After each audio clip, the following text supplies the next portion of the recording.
Have you ever had a friend just completely freak out over something super small and you're just standing there, speechless?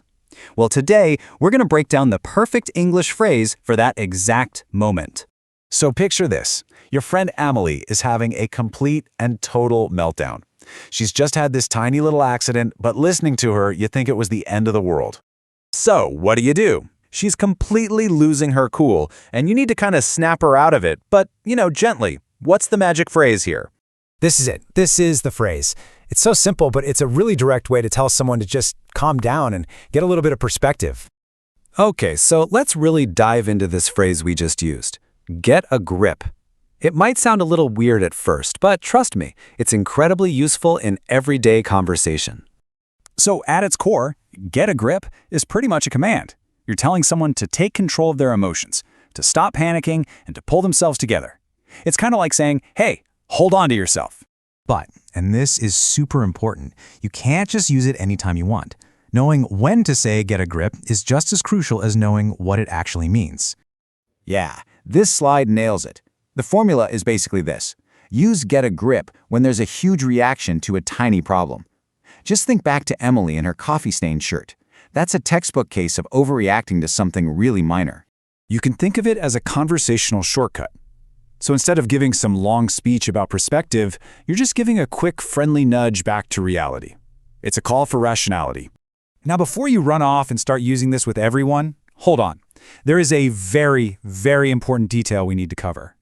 How you say it can completely change the entire meaning. For example, if you say it to a friend in a really supportive way, like, hey, come on, get a grip, it feels encouraging. But if you say it with a sharp, impatient tone, get a grip, well, that can sound pretty harsh and even a little dismissive. So you always have to be mindful of your delivery. And here's a great pro tip, maybe one of the best uses for this phrase. It's not just for other people. It is an incredibly powerful tool for your own self-talk. You know that feeling when you're super stressed out because you're stuck in traffic and running late? You can literally tell yourself, okay, Mike, get a grip. There's nothing you can do about it. It's such a great way to check your own emotions. All right, so you've got the meaning, you've got the context, and you've got the pro tips. You ready for a quick little challenge to see if you can spot the perfect time to use it? Let's do it.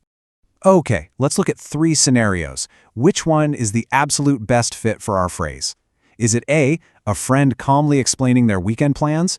B, a colleague panicking over losing a minor document? Or C, a boss giving you a serious performance review? Go on, take a second to think about it.